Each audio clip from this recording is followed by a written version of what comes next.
Shalom, selamat pagi Bapak Ibu serta saudara yang dikasihi Tuhan. Kiranya berkat, damai sejahtera dan sukacita dari Tuhan Yesus Kristus senantiasa menyertai kita sekalian. Sebelum kita mendengarkan firman Tuhan dan renungan, marilah kita berdoa. Tuhan Allah Bapa yang baik, kami sungguh bersyukur atas kebaikan dan kemurahan-Mu. Karena Engkau Tuhan yang selalu melindungi dan memberikan pertolongan dalam kehidupan kami. Jika saat ini kami akan mendengarkan sabda firman-Mu, kami memohon urapan Roh Kudus-Mu, supaya kami dapat mengerti dan memahami apa yang Tuhan sampaikan kepada kami.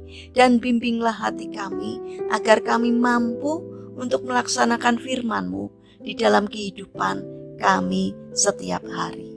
Terima kasih Bapa, hanya di dalam nama Tuhan Yesus Kristus kami sambut berkat firman Tuhan. Amin. Bapak, Ibu, serta saudara yang dikasihi Tuhan, bacaan firman Tuhan saat ini diambil dari TB2 dari kitab Roma pasal 15 ayat 7. Demikianlah sabda Tuhan. Sebab itu terimalah satu sama lain, sama seperti Kristus juga telah menerima kamu untuk kemuliaan Allah. Tema renungan saat ini adalah hendaklah saling menerima. Bapak, Ibu, serta saudara yang dikasihi Tuhan, suatu ketika ada dua orang wanita yang bersahabat. Kita sebut saja mereka Rosi dan Maria.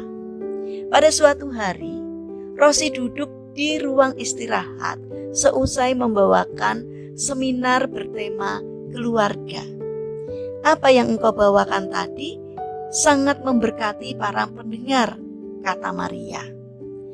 Tanpa mengeluarkan sepatah kata pun, mata Rosi mulai memerah dan genangan air mata memenuhi pelupuk matanya. Mereka pasti berpikir bahwa aku ini istri yang baik dan bahagia, jawab Rosi. Apakah kamu punya masalah serius? Tanya Maria. Aku sudah menikah selama 14 tahun dan suamiku adalah pria yang sangat baik. Ia jujur, sabar, penyayang, dan memiliki pekerjaan yang mapan. Ia penuh perhatian dan selalu menanyakan keadaanku. Ketika aku harus pergi ke suatu tempat untuk membawakan seminar ataupun acara-acara lainnya, ia selalu menawarkan diri untuk menemani jika ia sedang tidak ada acara.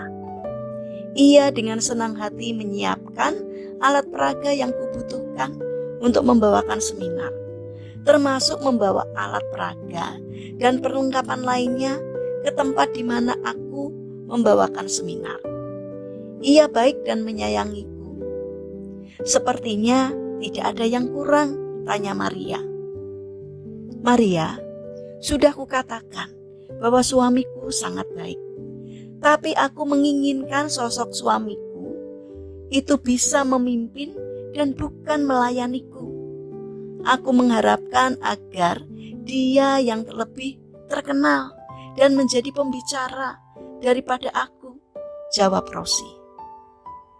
Maria kemudian memeluk Rosi dan memberikan nasihat yang cukup singkat. Ingatkah engkau janji pernikahan yang kau ucapkan 14 tahun yang lalu? Bukankah engkau sudah berjanji untuk menerima dia apa adanya? Rosi terdiam sejenak. Ia mulai menangis dan sejak saat itu ia tidak lagi mengharapkan agar suaminya menjadi sosok yang ia inginkan.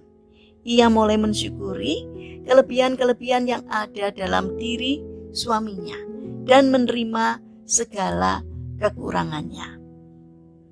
Bapak, Ibu, serta saudara yang dikasihi Tuhan, terkadang kita tidak merasa puas hanya dengan kebaikan, perhatian, dan sikap melayani yang pasangan kita lakukan terhadap kita. Idealisme yang terlalu tinggi tidak jarang membuat kita menetapkan standar tertentu untuk pasangan kita. Misalnya, Dia harus menjadi orang yang tegas, pintar, berwawasan luas, dan lain-lain. Padahal pasangan kita tidak bisa menjadi seperti apa yang kita inginkan. Kekecewaan karena pasangan kita tidak sesuai dengan apa yang kita harapkan akan semakin terasa ketika kita mulai membanding-bandingkan dengan orang lain. Suami ataupun istri kita pasti memiliki kekurangan, tetapi ingatlah bahwa dia juga memiliki kelebihan. Bantulah pasangan kita untuk mengubah kekurangan di dalam dirinya menjadi kebaikan.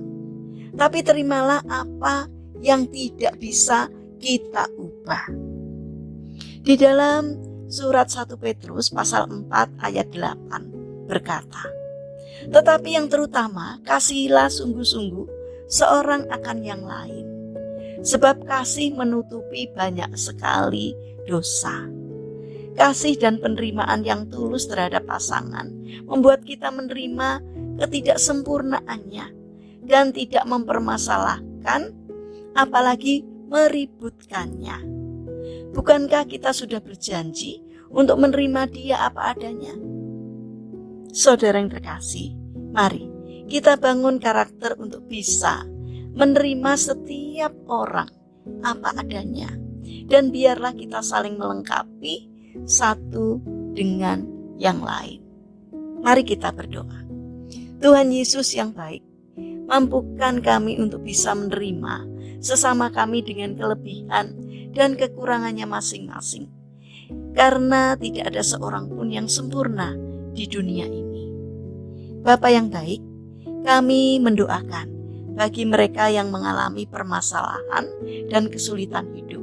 Kiranya Tuhan berkenan hadir untuk menolong dan memberkati mereka. Bagi mereka yang terbaring sakit, kiranya Tuhan memberkati setiap upaya yang mereka lakukan. Kiranya Tuhan berkenan hadir untuk menjamah dan menyembuhkannya. Bapa yang penuh kasih, saat ini kami ingin menyerahkan setiap rencana dan aktivitas kami hari ini kepadamu.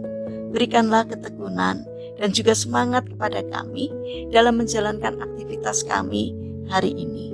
Kami memohon Tuhan yang menyertai kami. Terima kasih Tuhan. Hanya di dalam nama Tuhan Yesus Kristus kami berdoa. Amin.